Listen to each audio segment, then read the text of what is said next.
Hey guys, what's up? This is Robbie. Happy holidays. I'm coming here to talk to you about Star Wars The Last Jedi. Now, there's a lot of controversy surrounding this film. Critics love it, but fans not so much. Here's what we know so far. I think Rotten Tomatoes right now has it about 93%, but the audience score that they're giving it is about 57, which means that almost half of the audience is coming out saying that they do not like this movie. I think the thing that bothers me about the coverage of this movie is it seems like, and I'm not a conspiracy theorist or anything like that, but it seems like there are certain things or certain groups that have so much power that even the critics and the media will kind of bow to that power, and they will give positive reviews to a movie that I don't think is as good as the critics are saying. I almost think it's like a sham that they're saying it's as good as it is, right? Like, I saw the Justice League. The Justice League wasn't a great movie, but it wasn't terrible, but the critics panned it. And so now I'm having problems with sites like Rotten Tomatoes, where you take a movie or you take a show like, what is it called? Iron Fist. Iron Fist by no means was a great show, but I think when it first came out, it had a 17% on Rotten Tomatoes, which is absolutely insane. I think minimum on a scale of 1 to 100, it was like maybe a 45 to 50. It wasn't horrendous, but it wasn't a great show. And I think what we're getting, because there was backlash about some of the casting on the show, and it makes me think that in a way they are not being completely transparent when it comes to how they're rating these movies, because it seems like there's always an agenda behind how they're rating it, or it might have to do with the studios. Even now, I try to look up an article about kind of the controversy that I'm seeing with The Last Jedi, and I'm seeing nothing, right? I think one site said fans aren't liking this movie. So I'm going to try to speak truth to power. Right off the bat, I don't think the movie's as bad as a lot of fans think it is, but I do think it's deeply flawed, and I think it isn't as good as The Force Awakens, even though critics have it higher than The Force Awakens. Once again, I'm not going to give you any spoilers. With this movie, what's going on is the director is trying to subvert our expectations and our excitement. But what we end up having is I don't know if you guys saw the season finale of Lost, but a lot of people were very disappointed with it because it doesn't explain anything, and there are huge drop-offs in story just to kind of get to the finish line. So with Rian Johnson, the director of this film, I think that he did this very deliberately, and it was almost wagging his finger at fans, or to me it came off as kind of arrogant, that he's trying to make a movie that is above the other Star Wars movies, which I can see first off how that is how it's being received poorly by fans, because fans recognize that. And I think that it's almost as if he's holding himself up as this extremely intelligent person trying to explain stuff to people who aren't as intelligent as him, which I think makes the film somewhat smug. I think the average Star Wars goer is highly intelligent. I think fans are highly intelligent, and I don't think critics give fans enough credit. I think that a movie is as good as it makes you feel, and is as good as it makes you think. Well, the movie makes you think, but it doesn't make you feel good. It doesn't feel like a Star Wars movie. And so this guy, Rian Johnson, he's setting up the movie so there are a bunch of letdowns, and he's doing it like, oh, this is my artistic direction. We'll build this up, we'll let you down. We'll build this up, you let you down. But at some point, you're just like, this is a Star Wars movie. At the end of the day, it is an action film. And no one wants to go in there seeing terrible things happen and then having terrible resolutions to those conflicts.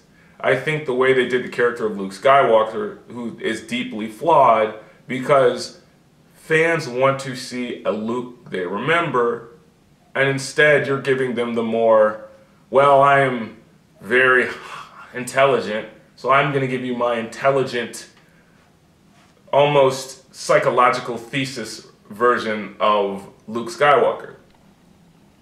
Take it or leave it, some people liked it, but I believe most people are responding negatively to this view of Luke Skywalker. What's so crazy is that even Mark Hamill said he disagreed with the direction that the director was taking Luke Skywalker.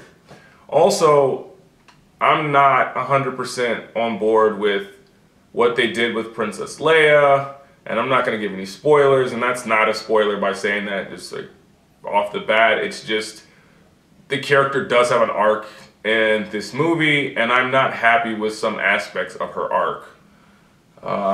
Also, I thought the jokes don't land very well. I thought that the jokes were kind of out of nowhere, didn't match the tone. I think Thor Ragnarok had these problems where something horrific would happen and they would put a joke in there, which was funny, but it didn't match the tone, and it kind of takes away from the fact that this is a franchise that's been going on since the 70s, and when monumental things happen, they deserve some type of respect and treated with some type of seriousness. I don't like the fact that they were rewriting so much that happened in The Force Awakens. It felt like the director was like, yeah, but that's too easy for people to stomach or deal with or understand. I want to make something more profound. So Rian Johnson, and I don't know if he wrote this, probably should look that up, but whoever wrote this movie, they made it a complete rewrite of The Force Awakens. So what you thought you knew about the characters is absolutely not true about the characters in this one, which seems almost pointless to even watch The Force Awakens if you're going to completely change the storyline. The other thing that bothered me about this movie is the length. This movie is very long, and it seems like two movies smashed together. The main problem with this is that it doesn't flow. It's not like, it's almost like they shot two different versions of the film and just decided to keep it all in. There are parts where the movie felt like it could have ended and then it kept going. The climax of the film was, I don't know, it was a letdown. I thought the climax was kind of, I mean, it didn't make me feel horrible, but it was just like, And then after the climax of the film, there's still more film, and he's trying to promote this message that he kind of speaks throughout the whole film of disappointment and no one is special, and so he kind of adds an extra scene in there. But in order to get to that scene, we have a pointless 30 minutes of the movie trying to set that scene up. I don't know if that is supposed to lead us into episode 9, but I think that it was done poorly, and I think a lot of it was done just for merchandising. Like people are saying, there are a lot of political topics in this movie that have never been in a Star Wars movie before. Animal cruelty being one of them, which is weird coming from the fact that it's a space opera and now we're talking about animal cruelty, and we have creatures in the movie that are similar to creatures on Earth. And I think that it just pulls you out of the Star Wars universe. Like, Star Wars is supposed to be fun. Star Wars is supposed to be exciting. Star Wars is supposed to be something that makes you leave the theater elated.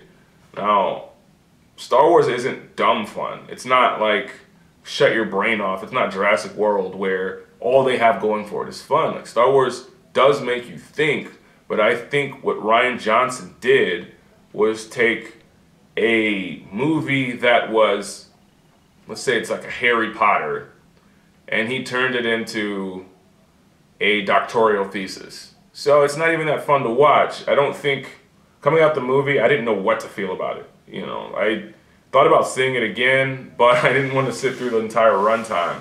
The other thing about this movie that bothered me and I think it bothered a lot of fans, is the lack of resolution of storylines.